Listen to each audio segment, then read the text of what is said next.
नमस्कार मंडळी, प्रभास किचनमध्ये तुम्हा सर्वांचं खूप खूप स्वागत आहे। तर आज आपण एकदम मस्त चटपटीत आणि झटपट होणारा जो मटार पुलाव बनवतोय। तर त्यासाठी इथे मी कढईमध्ये तेल आणि बटर समप्रमाणात घेतलेलं आहे, तुम्ही पाहू शकता। तर बटर छान वितळलं की यामध्ये आपल्याला घालायचं आहे हिंग। इथे आपण गॅस मध्यम आचेवरती ठेवलाय, हिंग घातलेला आहे। सोबत आपण जिरे घालूयात आणि इथे मी या ठिकाणी अख्खा गरम मसाला घालणार आहे। तो आपल्याला व्यवस्थित असा मिनिटभर परतून घ्यायचा आहे आणि यामध्ये आपल्याला लगेच बारीक चिरलेला कांदा घालायचा आहे। आता इथे मी एक मध्यम साईजचा कांदा बारीक चिरून घेतला होता, तो सुद्धा आपल्याला छान गुलाबी रंगापर्यंत परतून घ्यायचा आहे। इथे 2 ते 3 मिनिटं कांदा छान परतून घेतलेला आहे। त्यामध्ये घालूयात आलं लसूण पेस्ट। आता आलं लसूण पेस्ट आपल्याला तिचा कच्चेपणा जाईपर्यंत छान अशी परतून घ्यायची आहे। त्यामध्ये आता आपण घालूयात एक टोमॅटो बारीक चिरलेला घालायचा आहे, तो सुद्धा आपल्याला या तेलावरती छान असा परतून घ्यायचा आहे।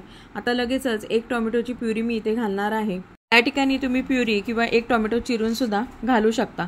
आता आपण यामध्ये पावडर मसाले घालणार आहोत, तर इथे टोमॅटो चिरून घातल्यामुळे पुलाव अगदी छान लागतो। चला तर मग पावडर मसाले घालूयात। या ठिकाणी आपण हळद घातलेली आहे, धने जिरे पूड, लाल तिखट, रंगासाठी मी इथे काश्मीरी लाल तिखट वापरलेलं आहे, ते सुद्धा आपण परतून घेणार आहोत। तर या ठिकाणी मसाल्याचं प्रमाण तुम्ही तुमच्या तिखटानुसार कमी जास्त करू शकता। आता आपण यामध्ये घालणार आहोत पावभाजी मसाला। याने तवा पुलाव सारखी याला चव येते, तुम्ही नक्की बनवून बघा। छान असं परतून घेऊयात। आता यामध्ये आपल्याला लगेच वाफवलेले मटार आणि बटाट्याच्या फोडी घालून पुन्हा एकदा हे सर्व एकजीव करून घ्यायचंय।